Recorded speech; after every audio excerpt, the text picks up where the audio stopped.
The U.S. Secretary of Health and Human Services, Alex Azar, becomes the highest-ranking U.S. official to visit Taiwan since 1979. How far will the U.S. test China's bottom line?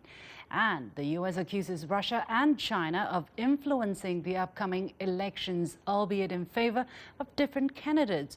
What has Trump counted on gaining by lobbying these accusations? Welcome to The Point, coming to you live from Beijing. I'm Li Xin.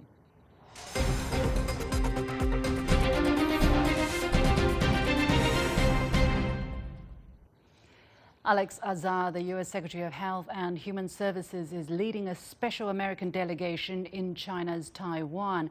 Azar is the first senior U.S. official to make an official visit there since 1979, when the U.S. severed official ties with the island. China has strongly protested against the visit, which ostensibly revolves around the COVID-19 pandemic.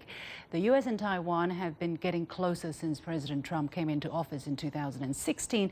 But why has the U.S. chosen now to send a cabinet official to the island? Is this all a show by President Trump to put pressure on the Chinese government, or is it something more strategic? And how might the Chinese mainland respond?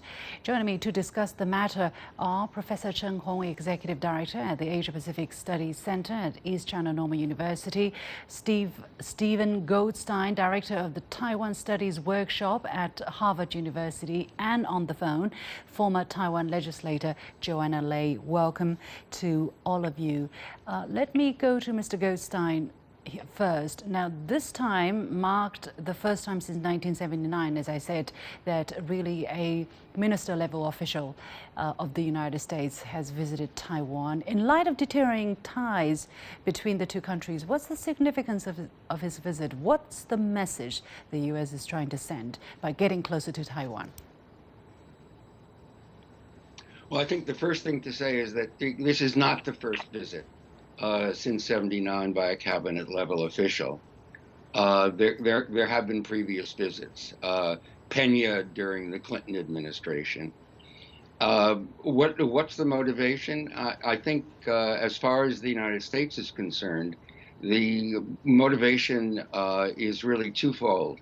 The first motivation is part of the confrontational policy with China. It's definitely sending a signal to China that is consistent with the fabric of Trump's China policy. The second message that it's sending is to a domestic audience in the United States, and that is there's very active within Congress, a very active pro-Taiwan lobby.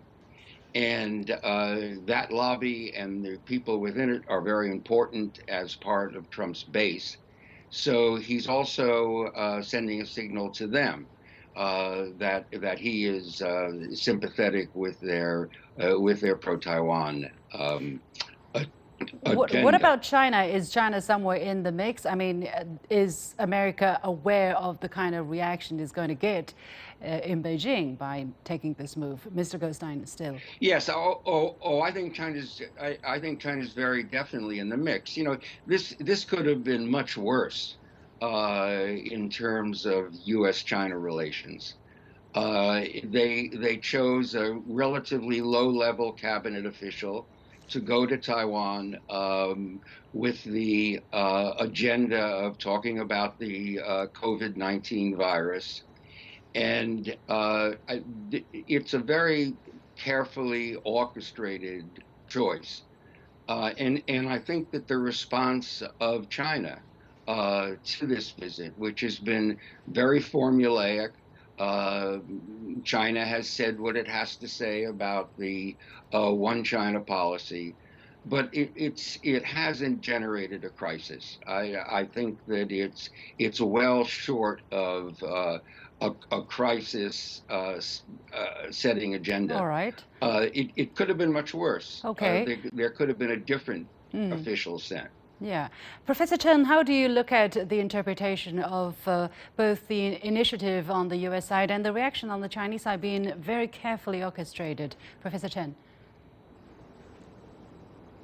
Yes, I think actually definitely this is a kind of like a testing of the response from Beijing, whether actually Beijing will be making a strong response to such a kind of gesture. I think this gesture itself is very provocative.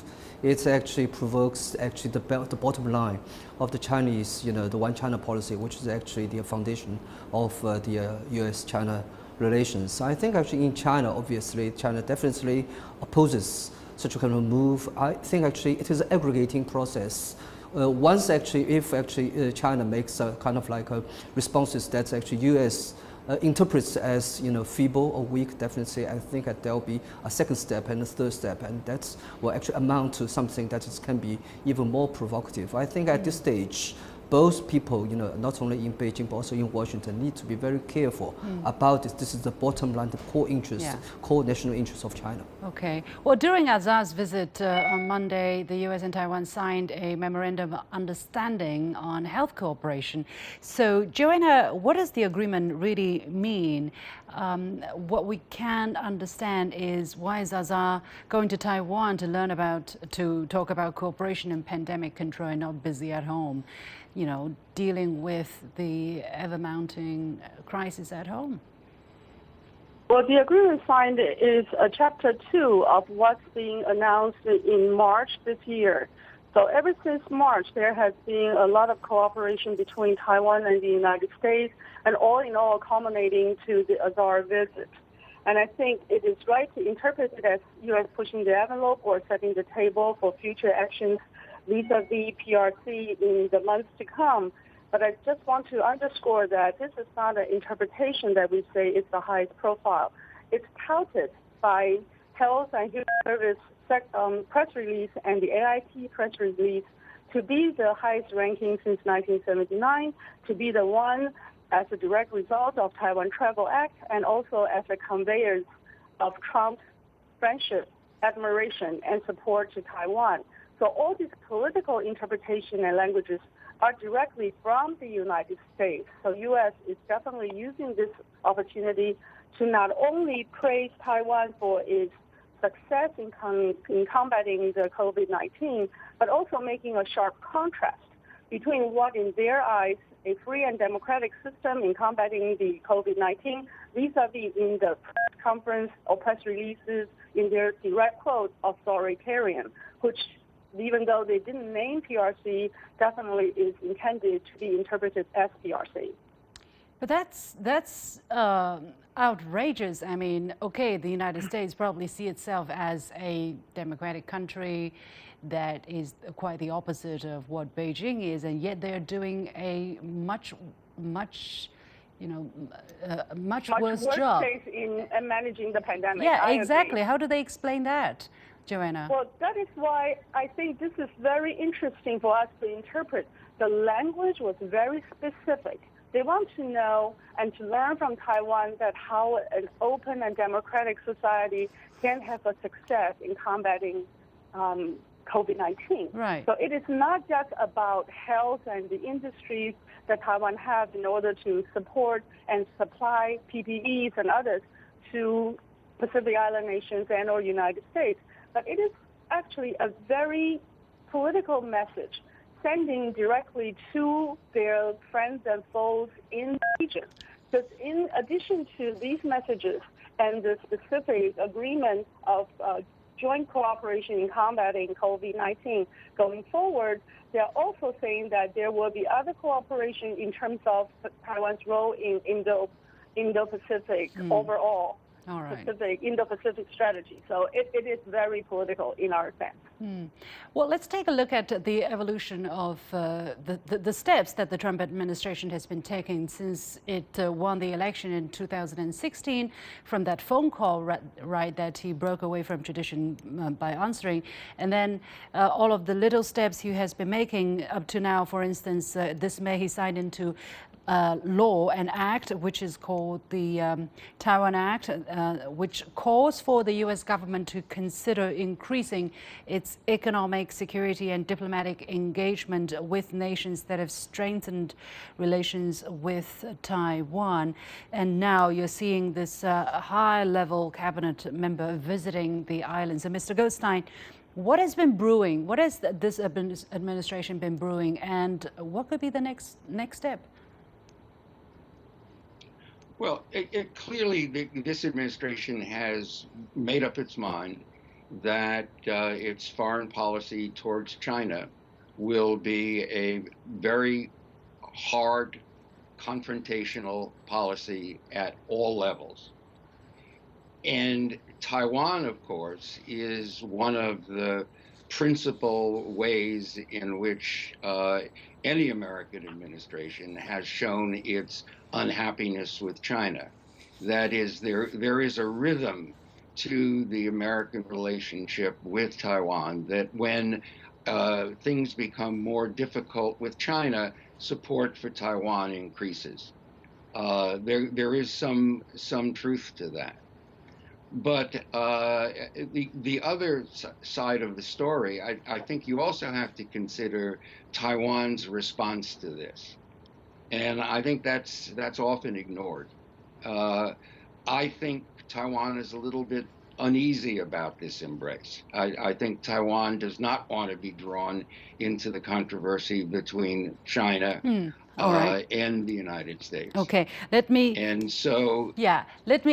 in here and ask Joanna, because time is running out. Joanna, exactly what's the implication of the U.S.'s warmth, for the local livelihood? Because there are people who are saying Taiwan will suffer because of this closer relationship that the United States is imposing on it.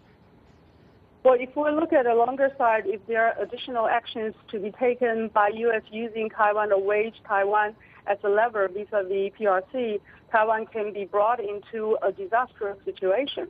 However, at this point, since the reason of their visit is health and joint cooperation of health and combating COVID-19, there is hardly anybody having any right to voice their opinion against this, because this is life and death, and this is something that seems to be a right to health issue rather than a political issue, even though we know under the facade there may be other realms of discussion. I think also Tsai Ing-wen has used this opportunity to increase her visibility vis-a-vis other previous leaders in Taiwan, and has successfully touted her relationship with the United States by expressing to the local citizens that they have a really strong friendship and joint commitment in the Indo-Pacific region. Not knowing eventually where they're being led, possibly. Many thanks to my guest Joanna Lei joining us from Taipei on the phone, and David Goldstein joining us from Harvard University. You have been watching The Point. We'll take a short break, and when we come back, the U.S. claims that China and Russia are influencing their upcoming election. Are these accusations related to Trump's trailing poll numbers? Stay with us.